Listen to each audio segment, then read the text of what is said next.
And that's the sound of slaps right into the face of Rian Johnson's The Last Jedi. Or maybe into the face of fans. There's a 30-point score difference from fans and critics right now.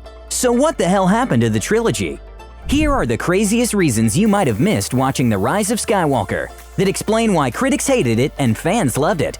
Follow our top 5 for and top 5 against list and get ready for a hot discussion in the comments. And of course, mind the spoilers. Let's start with the critics. Number 1. Overstuffing the movie. The first part of the movie is fully packed with sudden and confusing events. As Screen Rant critic described it, it's a lot of story packed into the first part of the movie, enough that it could have been a film all its own. J.J. Abrams clearly had a trouble with passing the movies.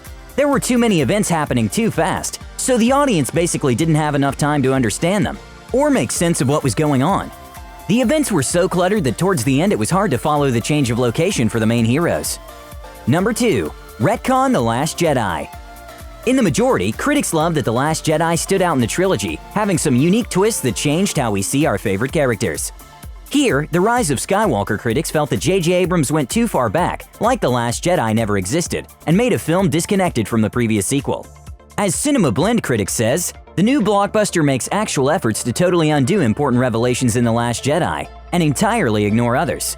So Abrams basically retcons the events of the previous movie, rather than making a coherent continuation of the trilogy.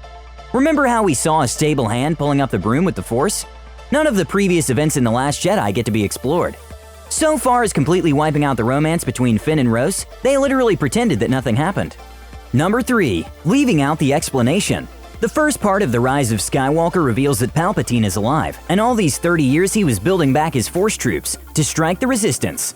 So without previous foreshadowing, Palpatine suddenly emerges back without a clear explanation of how he did that. Palpatine once told Anakin Skywalker in Revenge of the Sith that his former master grew so powerful that he could help anyone cheat death, except himself. And Palpatine also adds that he hasn't fully uncovered his secret. So we have no idea how Palpatine came back, and the movie basically says deal with it, he's here. What upsets the critics even more, a loose attempt at making Palpatine's re-entrance less sudden by saying that he was recovering for 30 years, and oh, we just didn't know about it. But some critics are divided here, saying that J.J. Abrams had to deal with what was left after Rian Johnson's Jedi, so they don't rush to blame the flop on Abrams. Number 4. Fanservice. J.J. Abrams faced harsh critics for trying to please the audience and neglecting the integrity of the trilogy. This is a very peculiar fact, because Disney CEO Bob Iger said that they tried not to do so. We know we're never going to please everybody all the time, and we see that with Disney films, with Marvel films. So I don't mean to suggest that I'm dismissive of it, because we respect our fans, but we don't overreact either, says Iger. So Abrams decided to play safe. Critics say that the trilogy failed because the directors didn't have a clear unified vision of where the story was heading. That may be the reason the studio allegedly considered abandoning the trilogy format. As Bob Iger revealed talking to Lucasfilm president Kathleen Kennedy about future plans. She and I have said, well, maybe trilogies are too hard, so maybe we'll make one film and then a sequel, but we don't know. Trying to please the audience with answers, Rey's story lost the whole point of a no-name girl who by her own will and strong spirit attained the Force. The inspirational tale of everything is possible as you're strong was doomed as soon as we found out who her ancestors were. The episode is crammed with nostalgic fan service that we cannot deny, as Rey suddenly ends up on Tatooine and declares herself a Skywalker. Is that an ending Rey's character deserves, or is it what a story and its creators want? Number 5. Too safe, too boring. As Screen Rant states, there may be aspects of The Rise of Skywalker that surprise audiences, whether in Abrams and Torio's story or Abrams' directing decisions, but nothing that has teeth, nothing that challenges viewers or subverts expectations. Adam Ticket's Alicia Grauso agrees with that, saying that though it's understandable why fans liked it, the movie turned out to be boring. As Screen Rant continues, it's a relatively safe movie, attempting to return the sequel trilogy to the heights of The Force Awakens and move away from the divisiveness of The Last Jedi. But it's bound to be just as divisive for playing it safe, as The Last Jedi was for the risks it took. But fans have a couple of decent points, contradicting each point mentioned by critics. So, here are top 5 things fans find amazing about the movie. Number 1. Back to the origin. In contrast to the critics, fans appreciated that the trilogy went back to its roots. The fans of Star Wars went to the movies to get certain answers that they lacked in The Last Jedi. We wanted to know who is Rey and who are her parents. Will Kylo Ren be defeated or return in the role of Ben? And of course, how the Star Wars saga ends. And we got what we wanted. So the fans see the Rise of Skywalker in terms of the franchise and evolution of beloved characters, while the critics look at it as a separate piece of art, regardless of genre. That is why The Last Jedi was such a huge flop among the audience. We didn't get answers and did not appreciate that the director stepped back from George Lucas's canvas of black and white and made Luke a broken hero in a gray area. Fans wanted a good classic Star Wars story and they got it. Number 2. Marvelous aesthetics.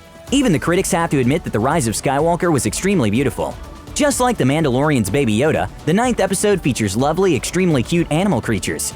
They even gave us a glimpse of the beloved Ewoks, rejoicing of the victory in the end. We had mesmerizing locations of Desert Pasana and its Feast of Colors, snow-covered Zori's homeland, Kijimi and bright jungles on Ian Kloss. But the coolest, of course, were gorgeously choreographed lightsaber battles and amazing space battles. Number 3. Beloved characters. Finally, C-3PO got a bit more attention in this episode. The droid was not just helping friends as usual. It finally had its own character development arc when he was talking about friendship to Finn, Poe, and even R2-D2.